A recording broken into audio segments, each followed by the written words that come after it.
Assalamualaikum dan salam sejahtera. Mendakwa motosikal yang ditungganginya dihimpit sebuah kereta yang dipandu seorang lelaki bersama pasangannya. Dan ia sekaligus menyebabkannya berang dan bertindak menyerang serta memecahkan cermin kereta yang dinaiki pasangan berkenaan. Dan kejadian itu yang turut dirakam oleh mangsa menjadi viral di laman Facebook baru-baru ini. Bagaimanapun, tertuduh yang juga seorang lelaki warga Britain bagaimanapun mengaku tidak bersalah ketika dihadapkan di Mahkamah Magistrate Kajang atas dua pertuduhan mencederakan dan menyerang kereta yang dinaiki lelaki bersama pasangannya itu. Kejadian itu dilaporkan berlaku di Lebuh Raya Utara Selatan Menghala ke Seremban Ahad lalu. Dan laporan itu tadi membuka tirai kalender jenayah minggu ini.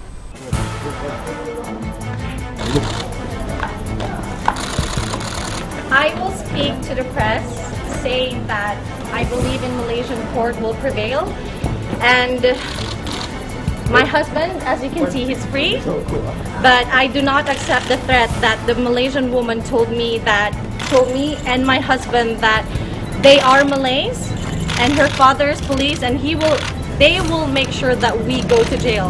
But as you can see, the Malaysian law still prevailed and my husband is still out.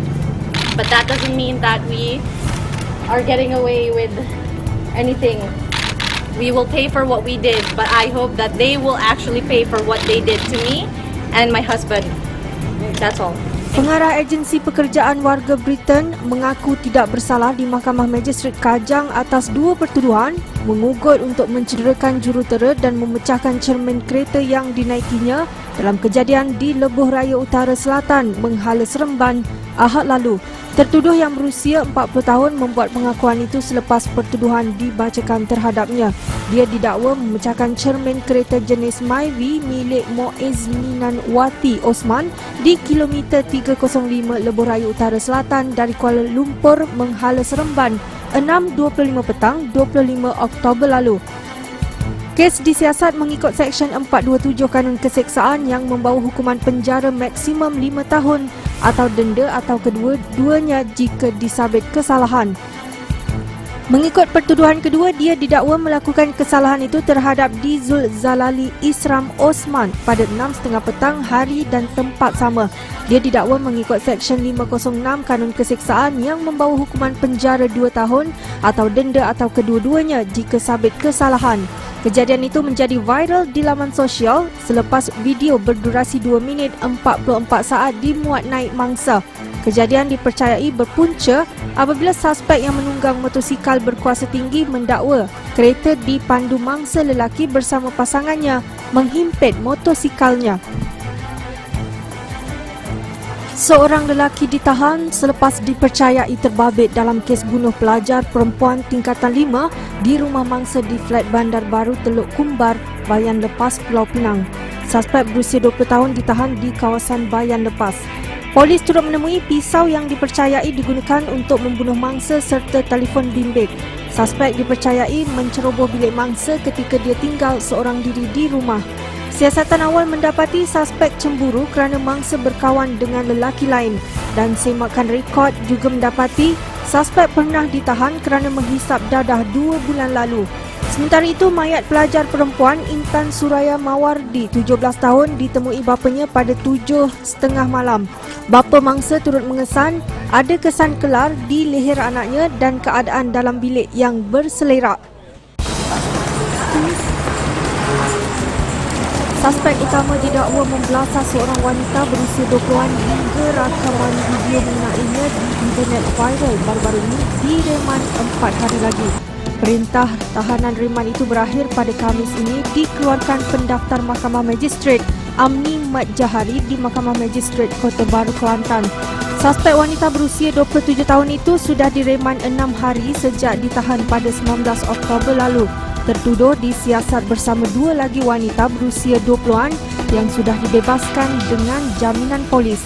Bagaimanapun, tahanan reman terbaru bagi membolehkan suspek disiasat mengikut Seksyen 452 Palang 323 Kanun Keseksaan atas kesalahan menceroboh premis untuk mengakibatkan kecederaan. Difahamkan ia berhubung laporan polis dibuat ibu seorang remaja perempuan berusia 17 tahun pada November 2014 lalu yang mendakwa suspek sebagai seorang daripada 7 individu yang memukul anaknya hingga mengakibatkan kecederaan teruk pada muka dan patah. Sekumpulan lelaki yang mereka berjudi di sebuah medan selera di Jinjang Utara dicekup pada jam 1 pagi Ahad lalu. Dalam serbuan itu, sepasukan polis dari Ibu Pejabat Polis Daerah IPD Sentul menahan 12 individu termasuk seorang warga Bangladesh yang asyik bermain daun teruk di kawasan awam itu. Ketua Polis Daerah Sentul, Armunur Sami berkata pihaknya menangkap 11 lelaki warga tempatan berusia lingkungan 30 hingga 50 tahun. Polis turut merampas 52 daun teruk yang digunakan untuk berjudi serta wang tunai berjumlah RM80 yang dipercayai hasil judi berkenaan. Biarpun sudah beberapa kali diserbu pihak berkuasa, namun masih terdapat segelintir remaja yang juga pelajar sekolah dikesan menjalankan aktiviti menghisap gam di sebuah taman permainan di Pandan Indah Ampang. Seramai 13 remaja ditahan yang berusia lingkungan 13 hingga 19 tahun oleh Agensi Anti Dadah Kebangsaan AADK menerusi Ops Gegar Siri 7.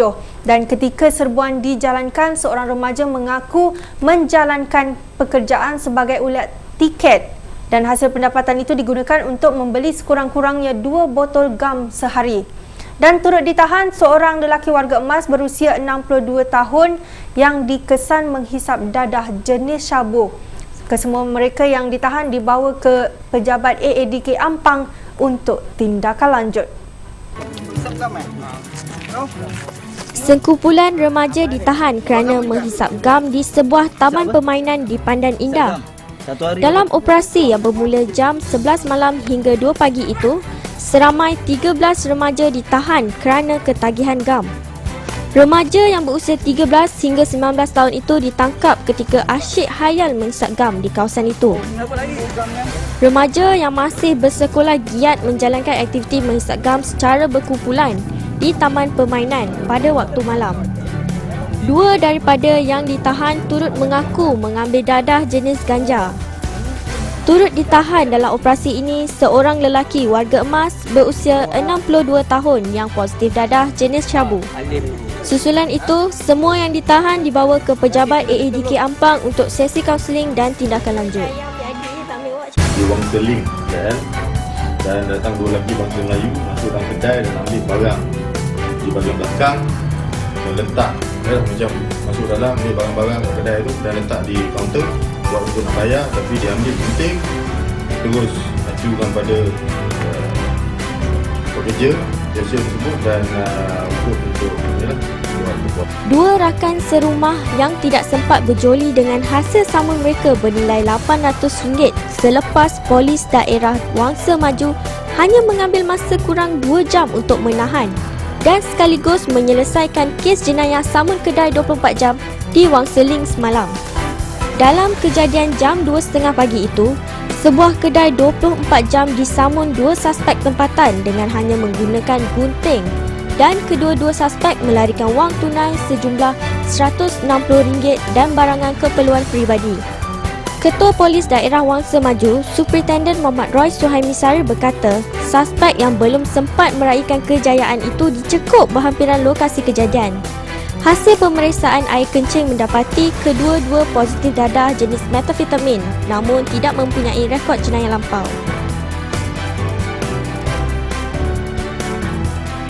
8 ahli kumpulan geng samun termasuk seorang remaja perempuan yang diburu polis berhubung kes samun dalam lift di setapak yang viral pada 17 Oktober lalu berjaya dicekup dalam beberapa siri tangkapan sekitar Wangsa Maju dan Ampang.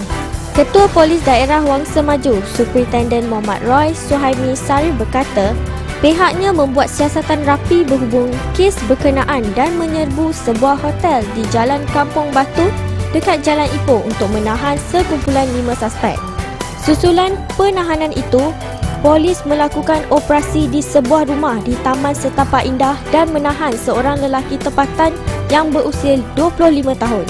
Sebelum ini, sekumpulan lelaki melakukan aktiviti samun di sebuah kondominium dan membawa lari beg tangan seorang wanita berusia 23 tahun yang dianggarkan kerugian berjumlah lebih RM7,000. Sekian dulu untuk laporan kalender jenayah minggu ini. Terus layari laman web Harian Metro dan saluran YouTube di hmetro.com.my dan platform laman sosial media Harian Metro termasuk HM News Channel untuk mendapatkan paparan berita dan video menarik sepanjang minggu ini. Sehingga berjumpa lagi minggu hadapan. Assalamualaikum dan salam sejahtera.